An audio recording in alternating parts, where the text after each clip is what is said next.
우리 시간에 함께 중보 기도합시다. 우리 시간에 중보할 때에 먼저 우리 교회에 성령이 충만하게 해달라고 기도합시다. 성령이 이 시간에 충만하게 임하소서. 우리 하는 사역 위에 함께 하시고, 또 우리가 전하는 것에 무엇보다 우리가 선한 영향력으로 이 버킷교회의 이 장소와 우리 공동체가 사용하게 해달라고 우리 이 시간에 중보합시다. 그리고 여전히 우리 서로를 위해서 기도합시다. 우리 자녀들을 위해서 기도하고, 우리 시간에 한 목소리로 중보 기도하도록 합시다.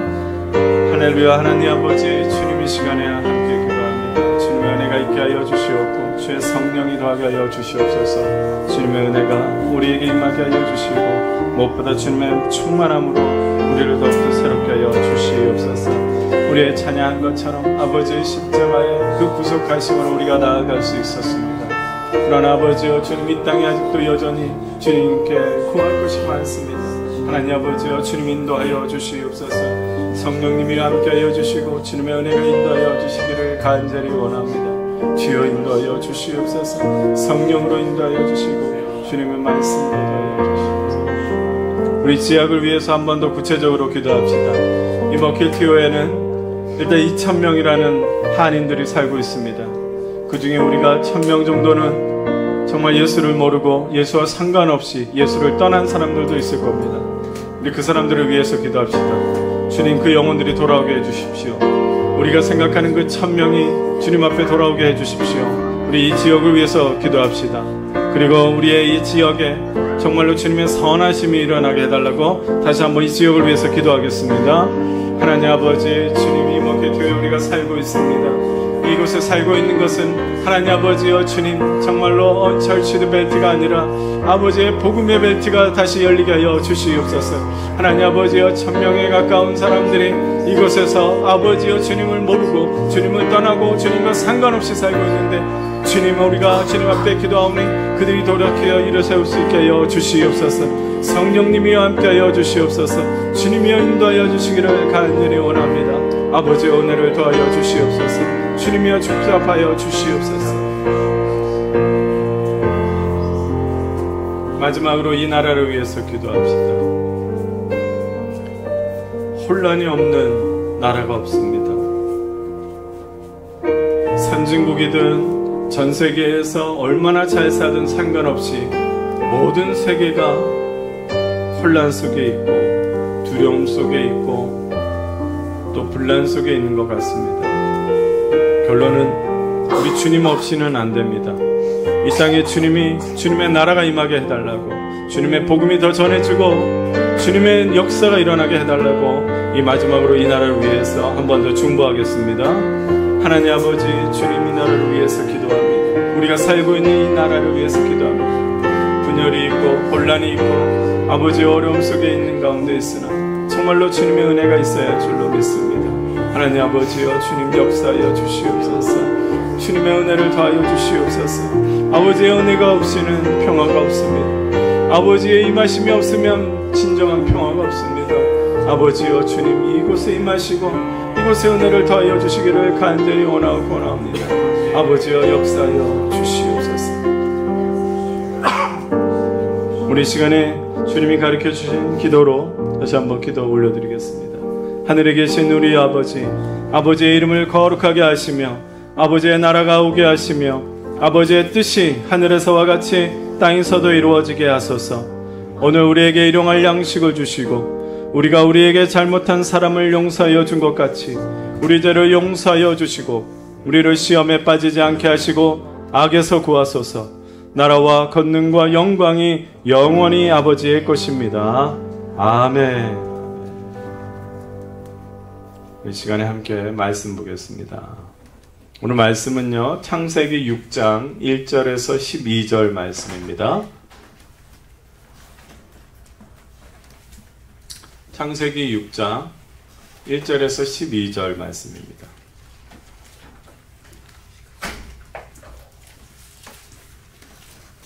에어컨은 끈 거예요? 오케이. 창세기 6장 1절에서 12절 말씀입니다.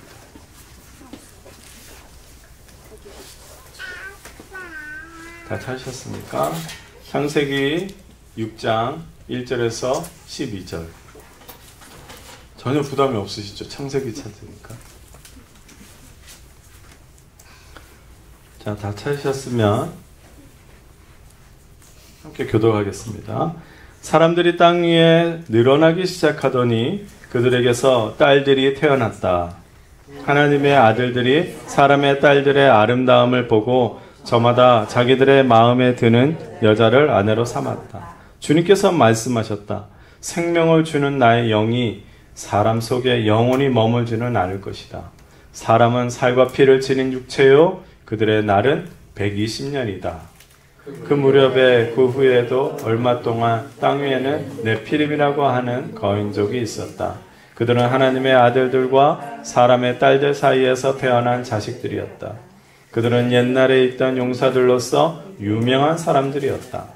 주님께서는 사람의 죄악이 세상에 가득 차고 마음에 생각하는 모든 계획이 언제나 악한 것뿐임을 보시고 땅 위에 사람 지으셨음을 후회하시며 마음 아파하셨다. 주님께서는 탄식하셨다. 내가 창조한 것이지만 사람을 이 땅 위에서 쓸어버리겠다. 사람뿐 아니라 짐승과 땅 위를 기어다니는 것과 공중의 새까지 그렇게 하겠다. 그것들을 만든 것이 후회되는구나. 그러나 노아만은 주님께 은혜를 입었다. 노아의 역사는 이러하다. 노아는 그 당대에 의롭고 흠이 없는 사람이었다. 노아는 하나님과 동행하는 사람이었다. 노아는 셈과 함과 야벳 이렇게 세 아들들을 두었다. 같이 하나님이 보시니 세상이 썩었고 무법천지가 되었다. 하나 더 읽을게요. 하나님이 땅을 보시니 썩어 있었다. 살과 피를 지니고 땅 위에서 사는 모든 사람들의 삶이 속속들이 썩어 있었다. 아멘. 이 말씀은 하나님 말씀이며 살아있는 말씀이며 능력 있는 말씀이며 내 인생의 해답이다. 아멘. 에바 아멘. 계속해서 창조주 하나님 아버지의 마음이라는 제목으로 말씀을 함께 나누고 있습니다. 저는 이 설교를 준비하면서요, 두 가지를 항상 깊이 묵상을 하는데, 첫째는 뭐냐면 우리 에버그린 공동체를 향한 하나님 아버지의 그 마음이 무엇일까를 깊이 묵상합니다. 아버지 어떤 마음을 가지고 계십니까?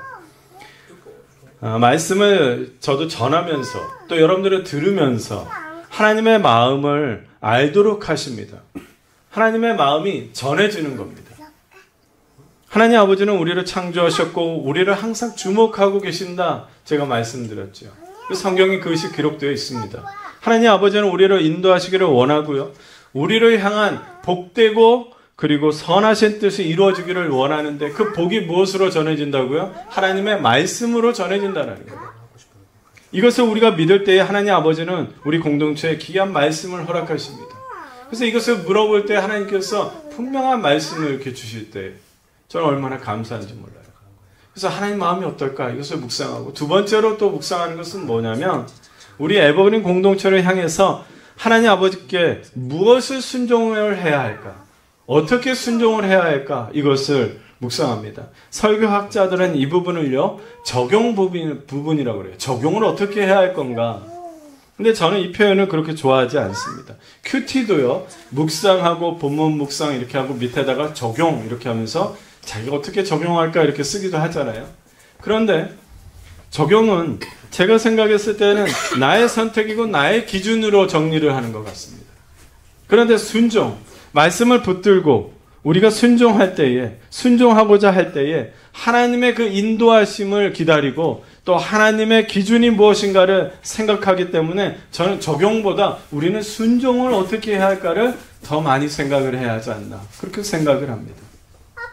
하나님의 말씀이 과연 창조의 말씀이고 그 말씀이 살아서 역사가 일어나는 것, 그것은 어떻게 일어나겠습니까? 내가 어떻게 적용을 할 때? 아니요. 순종할 때 역사가 일어나는 것이죠. 사랑하는 성도 여러분, 아브라함이 사랑하는 아들 이삭을 바치라는 하나님 말씀에 순종한 것을 기억을 하십시오. 아브라함의 기준이 아니라 아브라함의 기준이었다면 이삭을 바칠 수 없었겠죠. 그러나 하나님의 기준이었기 때문에 그 말씀에 그대로 순종을 했던 것입니다. 아브라함이 하나님 말씀에 순종했을 때에 하나님은 아브라함의 그 순종 뒤에 있는 그 믿음을 보셨습니다. 아브라함이 하나님 말씀에 주저하지 않았을 때에 하나님의 실제가 드러났고 하나님의 음성이 드러났고 그리고 하나님께서 손수 준비하신 어린 양을 경험하게 되었습니다. 오늘도 창조주 하나님 아버지의 마음으로 그 제목으로 또 다른 말씀을 우리에게 주실 것입니다. 아멘. 하나님이 우리에게 말씀해 주실 겁니다. 이 시간 성령님께서 여러분들과 저의 심령에 하나님 아버지의 마음과 그리고 우리의 순종의 결단이 일어나기를 주의 이름으로 축복합니다. 세뮤얼 아버스만이라고 하는 사람이 쓴 지식의 반감기, 영어로는요 The Half-Life of Fact예요. 지식의 반감기라는 책에서 이런 얘기가 있어요. 우리의 지식은 영원하지 못하다, 이것을 알려줘요. 그러니까 우리의 지식의 절반은요 나중에 사용하지 못하고 오류를 발견한다는 거예요. 1950년대까지만 해도요 담배 흡연은 권장됐어요. 심지어 건강에 아무 지장이 없다고까지 했어요. 근데 1960년대 되니까 금연을 권장했어요. 왜 그런가 했더니 흡연은 또 간접 흡연조차도, 간접 흡연이 뭔지 아세요? 옆에 담배 피우는 사람 그 흡연까지 내가 영향을 받는 거예요. 그것까지도 치명적이다라는 것이 발표가 된 거예요. 그러니까 50년대까지는 담배에 대한 지식이 60년대에 완전히 바뀌어버린 거죠. 담배의 지식이 바뀐 것처럼 또 다른 예가 있냐면 의학 연구팀이요 50년 동안 간이 질환에 대한 여러 가지 논문을 확인을 했어요. 50년 동안에 발표된 그 논문들을 500여 건을 다시 확인을 해봤는데 간 질환 이 지식이요 의학 지식이 40년만 지나도 약 한 45년 정도만 지나도 절반 이상이 오류거나 쓸모없는 지식으로 간주되었다는 거예요. 각 분야의 지식은 이렇게 유효기간이라는 것이 있습니다. 바뀌는 거예요. 오류가 발견이 되고 잘못된 거예요. 물리학은 몇 년 정도냐? 약 13년이면 바뀌어버린대요. 경제학은 9년 정도. 수학은 9년. 더 빨리 바뀌는 게 뭔지 아세요? 심리학이래요. 심리학은 7년이에요. 그러니까 예를 들어서 제가 이제 7년이면 새로 알린다는 통계에 놀랐는데 일반적으로 심리학을 전공할 거 아니에요. 그럼 이제 4년 전공하고 그리고 뭐 대학원 가고 2년 전공하고 그러면 다시 공부해야 돼요. 이 6년 7년이면 바뀌는 거 아니에요. 그렇죠? 저는 이 지식의 이런 유효기간을 생각할 때에 사람의 경험과 사람의 지식도 그러하다고 생각합니다. 하나님께서는 다양한 분야의 다양한 장소에서 다양한 시간 속에서 다양한 사람들을 부르십니다. 하나님의 시공간의 제약을 받고 있는 사람들을 그때그때 부르셔서 하나님의 뜻을 이루어 나가고 있습니다. 이것은 하나님의 지혜이고 하나님의 방법입니다. 하나님은 지금 이 시간에 우리는 예배를 드리지만 시차가 다른 어느 지역에서는 하나님의 놀라우신 일들이 지금 일어나고 있을 것입니다. 누군가는 전쟁 속에서 살아가고 있고 누군가는 굶주림에 고통스러워하고 있고 그런데 누군가는 이 모든 것을 위해서 기도하고 있는 겁니다. 우리는 왜 이렇게 살아야 하는지 잘 알지 못하지만 하나님은 그렇게 진행시키고 있습니다. 성경에도 하나님의 사람들이 많이 기록되어 있죠. 오늘 우리가 함께 읽은 본문에 누가 잠깐 언급이 됐습니까? 노아가 언급이 됩니다. 우리 모두 알듯이 노아는 일평생 방주를 만들었어요. 홍수의 심판을 경험했습니다. 노아의 가족들, 노아하고 노아의 가족들만 그 경험을 했어요.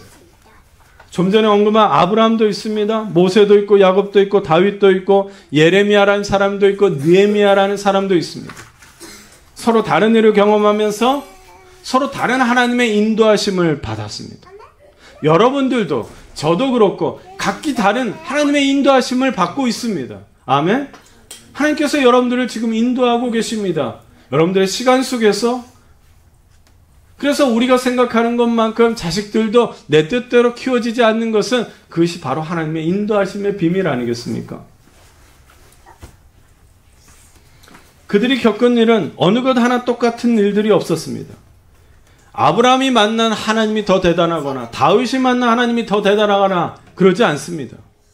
하나님 아버지는 다양한 시간과 장소 흘러가는 시대를 통해서 우리가 가지는 지식의 한계가 있다는 것을 알게 하십니다. 그리고 그때마다 하나님은 다양한 사람들을 부르시고 인도하셔서 하나님만이 하실 수 있는 일을 새롭게 하시기를 원합니다. 레이첼이 경험하는 그 일은 저에게는 새로운 일입니다. 하나님만이 하실 수 있는 것입니다. 우리는 영향을 끼칠 수 있지만, 우리는 그것을 가지고 해석할 수는 있지만, 그 인생에서는 새로운 일입니다. 달리 말하면 그 창조의 역사는 하나님만이 여러분들을 통해서만 이루어지고 계시는 것입니다. 하나님 우리의 지식과 의지로 하는 것이 아닙니다. 우리에게는 없지만 하나님은 만드십니다. 그래서 창조주의 하나님을 우리가 인정해야 하는 것입니다. 우리는 하나님께서 만드시고 우리는 하나님만을 경외하고 더 하나님 안에 거하며 더 하나님을 인정하며 살아가는 것뿐입니다. 우리는 길을 알지 못합니다. 그러나 하나님은, 창조주의 하나님은 길을 만드십니다. 오늘 본문은 유명한 홍수 심판, 노아의 방주 이야기가 시작하게 된 이야기입니다. 어릴 때부터 교회 생활을 했던 사람이라면 노아의 이 방주 이야기는요, 정말 지겹게 들었을 거예요. 홍수 심판, 이것도 많이 들었을 것입니다. 그런데 우리가 너무 익숙한 나머지 모든 인류를 멸망시킨 그 홍수가 왜 일어났는지, 그거에 대해서 깊이 생각하지 않고 넘어가는 경우가 많습니다. 막연하게 그 시대가 타락했기 때문에 그렇게 생각하기도 합니다. 맞습니다. 한마디로 정리하면 하나님께서 창조하신 사람들의 그 타락 때문입니다. 타락이 무엇입니까? 사전적인 의미로 뭐냐면 어떤 수준과 상태가 본래의 것보다 낮아진 것을 타락이라고 말하는 거예요.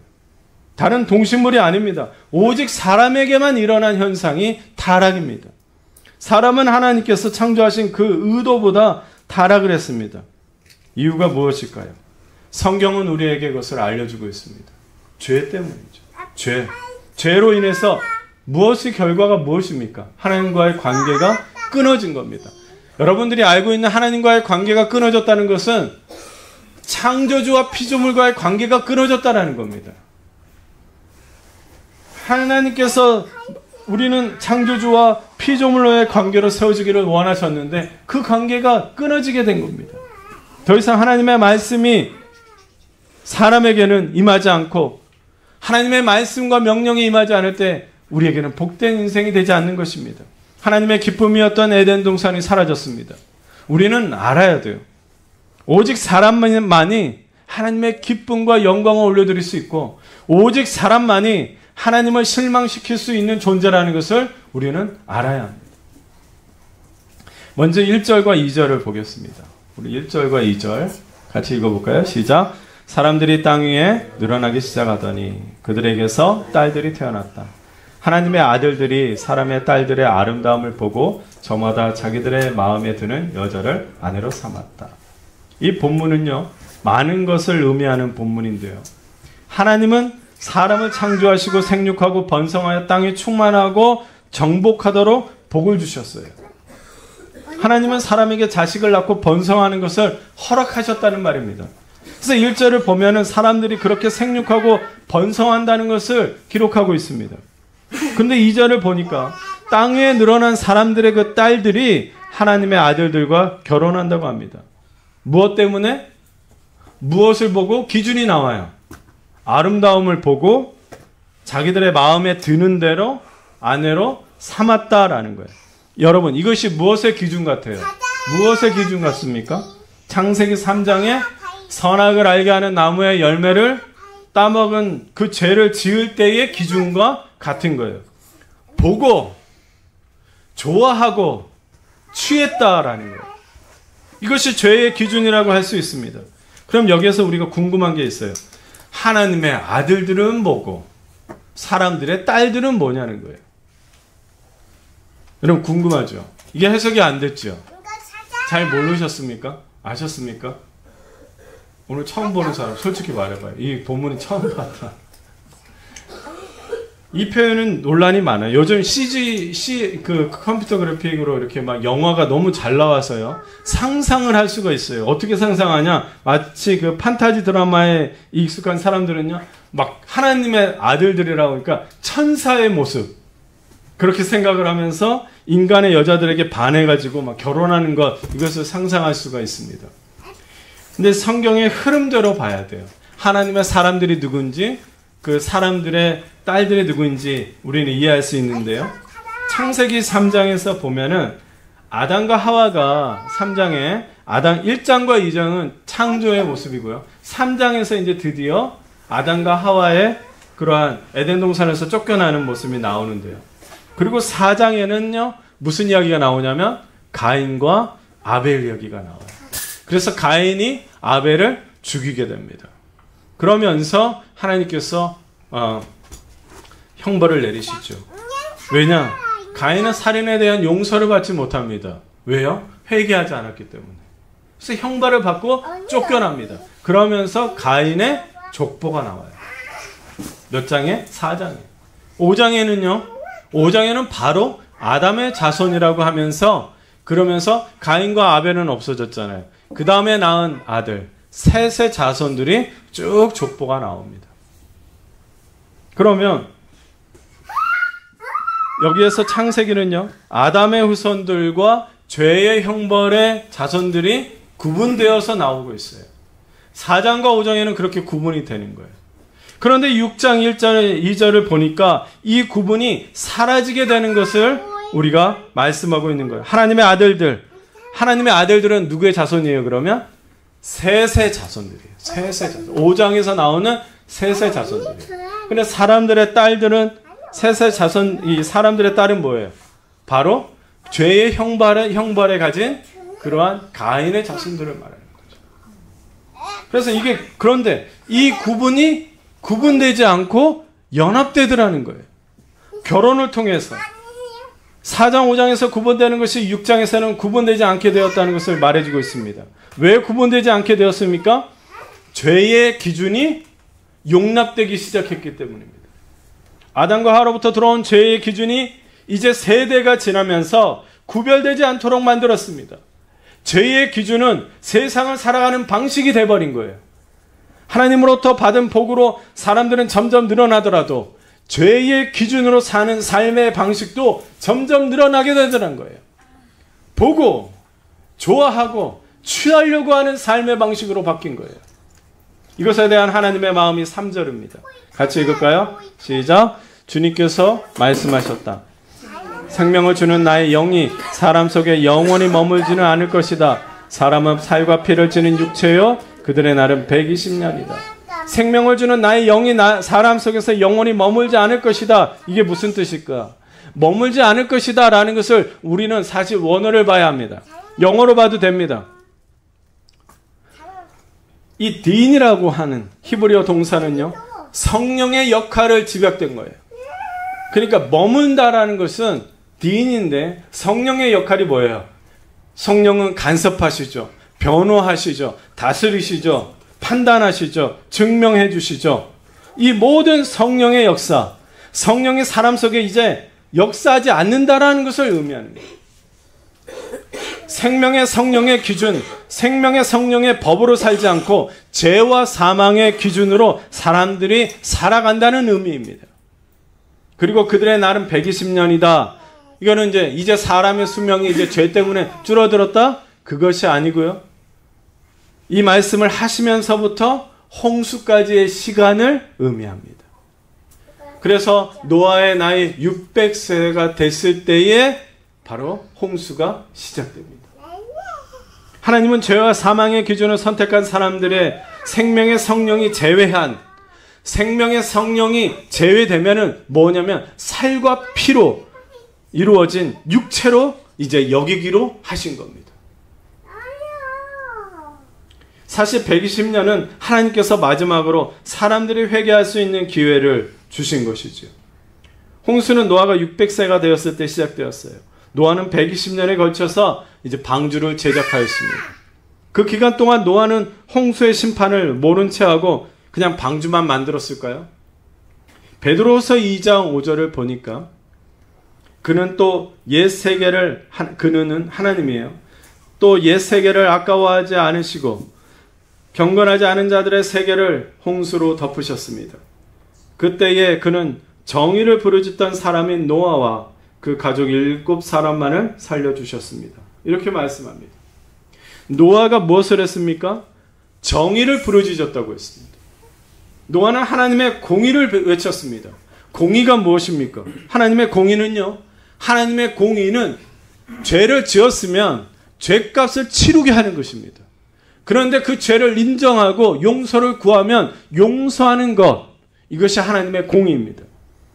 노아는 110년 동안 방주를 만들면서 사람들에게는 하나님의 공의를 외친 겁니다. 창조주 하나님의 아버지는 죄와 사망의 기준, 법으로 살기로 작정한 사람들에게 일어나는 일들을 보셨는데 5절을 함께 보겠습니다. 주님께서는 사람의 죄악이 세상에 가득 차고 마음에 생각하는 모든 계획이 언제나 악한 것뿐임을 보시고서, 자연 만물의 죄악이 아닙니다. 사람의 죄입니다. 사람의 죄악이 세상에 가득 찬 것을 보셨습니다. 너무 가득 찼습니다. 창조주 하나님 아버지는 사람들을 통해서 하나님의 영광이 충만하기를 원했습니다. 하나님은 자신의 영광이 사람들을 통해서 충만하기를 원했습니다. 그런데 사람의 죄악으로 하나님의 영광이 가리게 되었습니다. 로마서 3장 23절 같이 읽읍시다. 시작. 모든 사람이 죄를 범하였습니다. 그래서 사람은 하나님의 영광에 못 미치는 처지에 놓여 있습니다. 모든 사람이 죄를 지어서 하나님의 영광이 드러나지가 않는 것입니다. 뿐만 아니라 죄악으로 가득 찬 인간 세상에는요, 모든 생각과 계획이 언제나 악했습니다. 이것을 신학적으로 뭐라고 하냐면 인간의 완전한 타락이라고 그래요. 따라합시다. 인간의 완전한 타락. 가장 심각한 결과는 뭐냐면, 인간의 완전한 타락의 심각한 결과는 6절과 7절입니다. 6절과 7절 우리 같이 읽을까요? 시작. 땅 위에 사람 주셨음을 후회하시며 마음 아파하셨다. 주님께서 탄식하셨다. 내가 창조한 것이지만 사람을 이 땅 위에서 쓸어버리겠다. 사람뿐만 아니라 짐승과 땅 위를 기어다니는 것과 공중의 새까지 그렇게 하겠다. 그것들을 만든 것이 후회되는 것입니다. 심각한 결과는 바로 이것입니다. 창조주 하나님 아버지의 마음을 아프게 했다는 겁니다. 탄식하게 만든 것입니다. 창조주 하나님 아버지의 사랑으로 창조된 우리가 하나님의 기쁨과 영광으로 되어드리지 못하고, 그것이 바로 심각한 결과입니다. 이것이 바로 우리 죄를 이렇게 정의 내릴 수 있습니다. 죄가 뭐냐? 아까처럼 그 죄에 대한 것을 얘기할 수 있지만 하나님 아버지의 마음을 아프게 하는 것, 이것이 바로 죄인 것입니다. 11절과 12절에 노아 시대의 사람들이 지은 죄를 구체적으로 알려줍니다.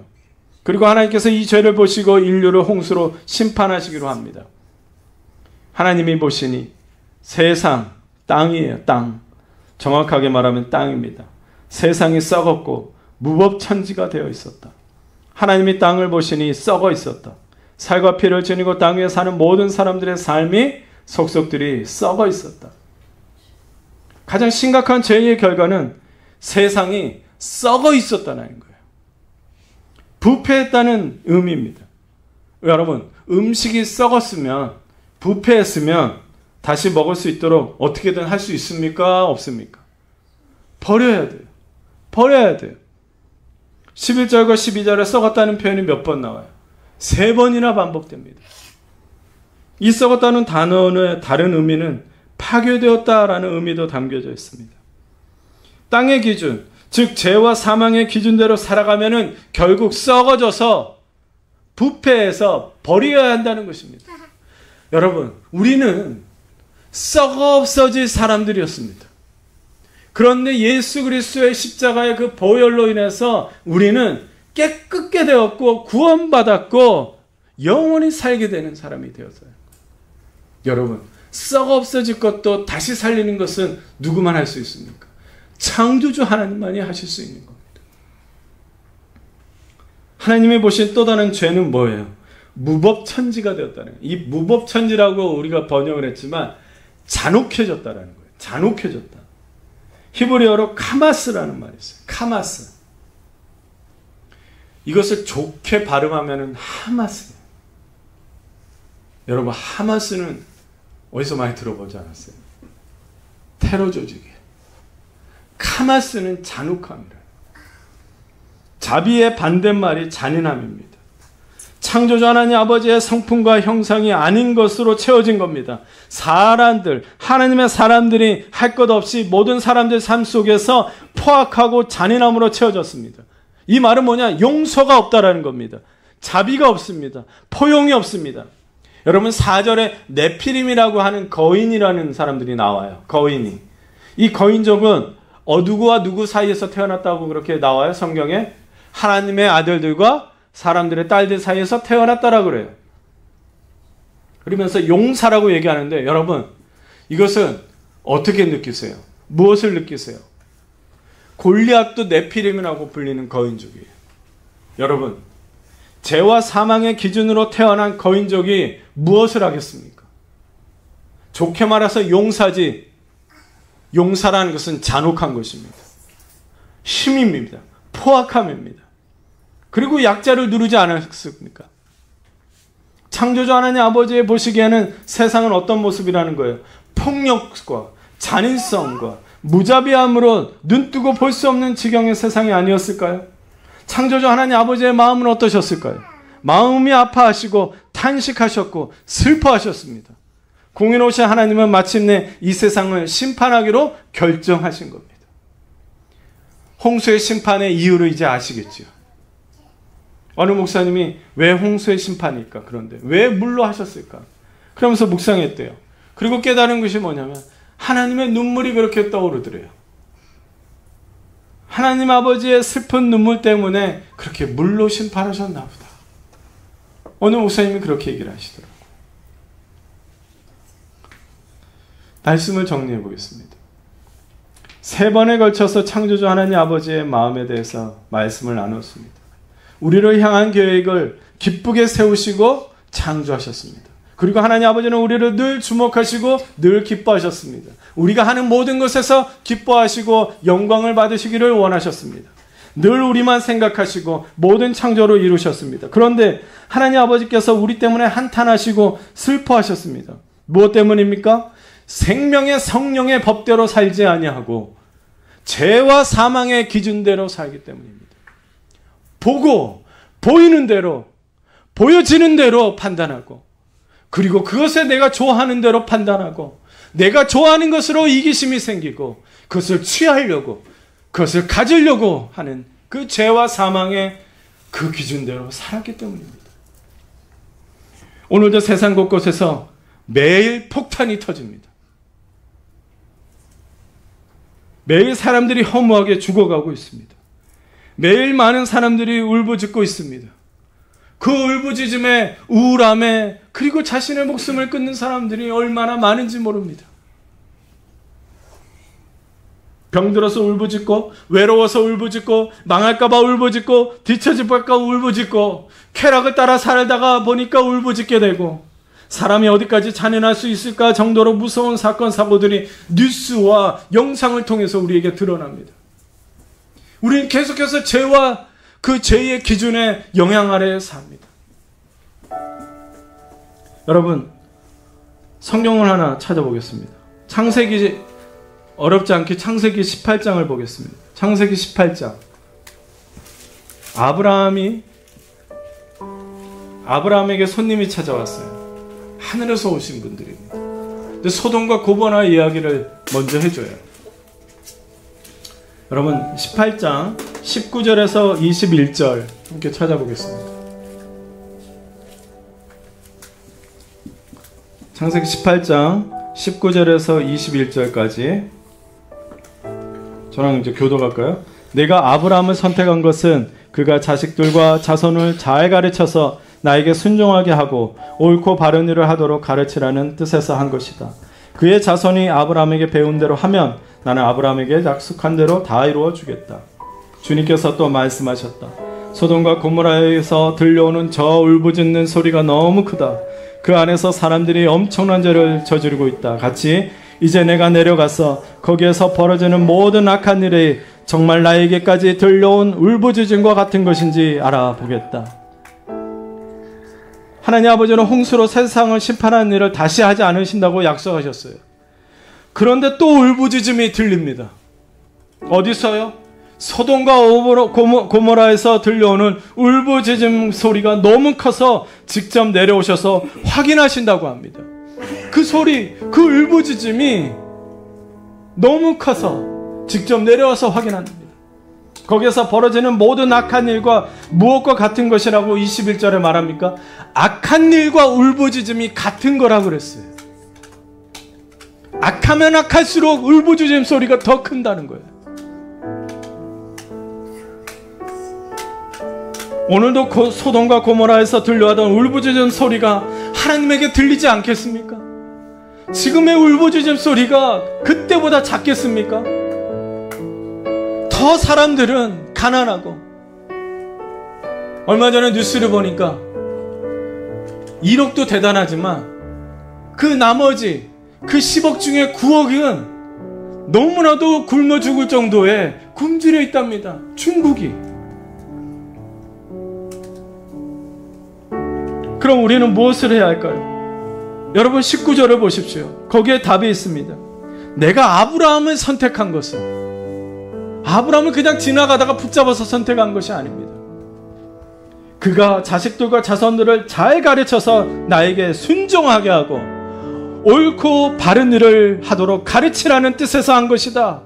그의 자손이, 그 아브라함의 자손이 아브라함에게 배운 대로 하면 나 아브라함에게 약속한 대로 그 자손들에게 이루어주겠다. 창조주 하나님 아버지께서 왜 아브라함을 선택하셨는지 직접 말씀하셨습니다. 그가 하나님이 아브라함을 부르신 이유는 죄와 사망의 기준으로 살아가는 이 세상에서 이제 생명의 성령의 기준대로 살도록 하기 위한 것입니다.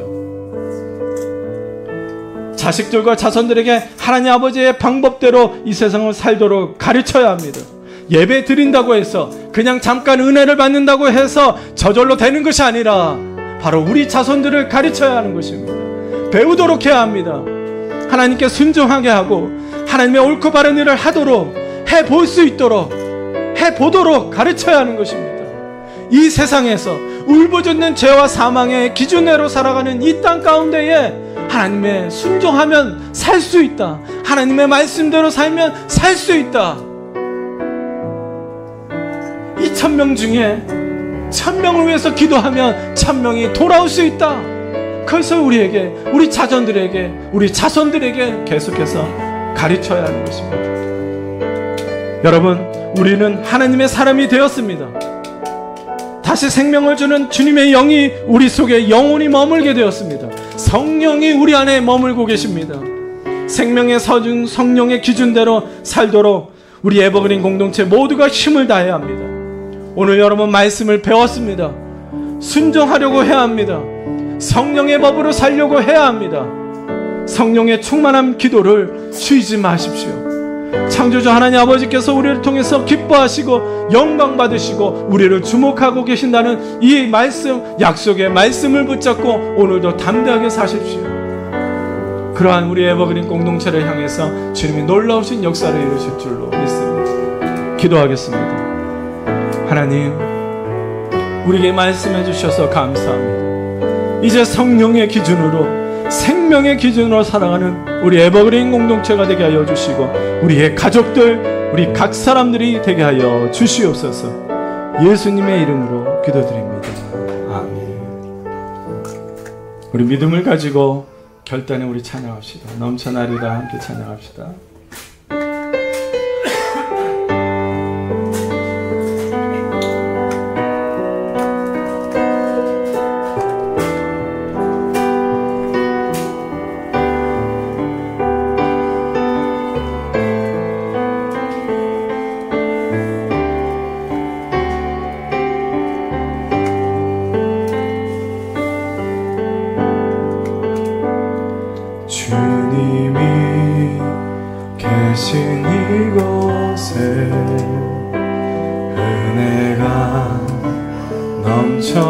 넘쳐나기를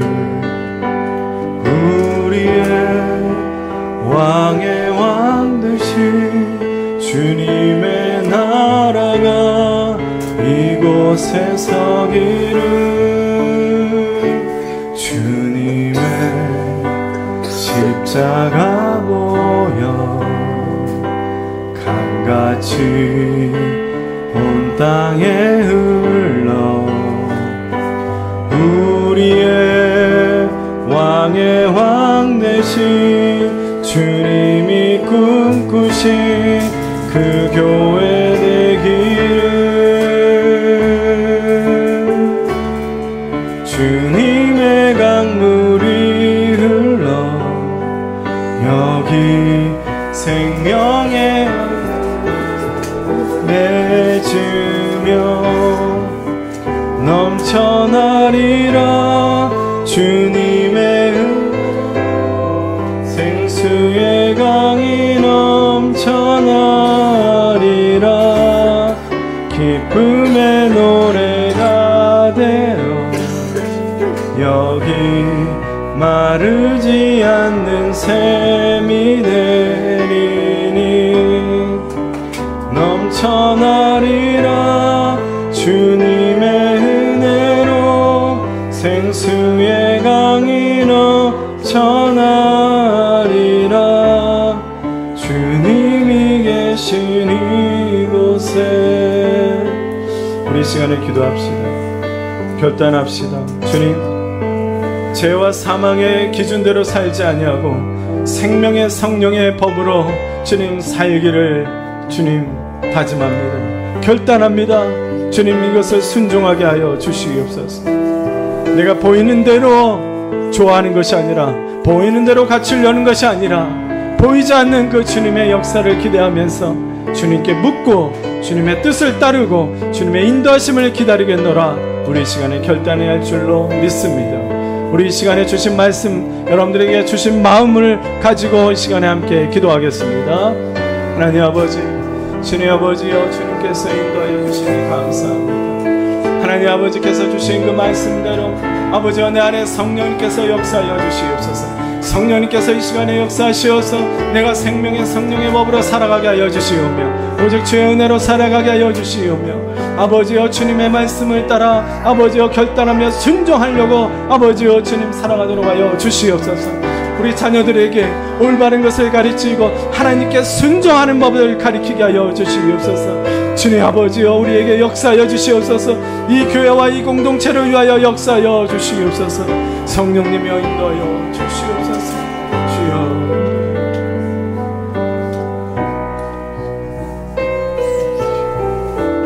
하나님, 우리에게 각자에게 주님 주신 마음이 있은 줄로 믿습니다. 그것이 어떻게 들리던 어떻게 느껴지던 아버지 이 시간에 결단하게 하여 주시옵소서. 내가 이 시간부터 주님의 말씀에 주님의 뜻에 순종하겠노라. 주님 성령님 도와주시옵소서. 우리 자녀들에게는 하나님께 순종하는 것이 얼마나 복된 것이며 생명의 성령의 법으로 사는 것이 얼마나 주님을 기뻐하게 하시고 영광스럽게 하고 풍요롭게 하는지를 알게 하여 주시옵소서. 이 예버린 공동체가 생명의 성령의 기준대로 아버지여 이 땅 가운데에 영향을 발휘하며 주님의 뜻 가운데 사용되게 하여 주시옵소서. 한 주가 시작됩니다. 주님, 우리의 중심을 바로잡고 주님을 더 생각나게 하여 주시고 주님의 뜻에 따르는 그러한 한 주가 되게 하여 주시옵소서. 병약한 자들에게는 강건함을 주시옵소서. 영적으로 병약하면 아버지의 영적으로 다시 깨어 기도하게 하여 주시옵소서. 기도의 영을 부어주시옵소서. 하나님 아버지여, 주님 기쁨이 감사함이 없거든 주님 이 시간에 우리의 마음의 심령의 기쁨과 감사에 순종하게 하여 주시옵소서. 하나님 아버지, 분별하여서 예물을 드렸습니다. 그 드린 예물 가운데 주님이 함께하여 주시고 주님 그 풍성함에 그 드리는 손에 주님의 은혜를 베풀어 주시옵소서.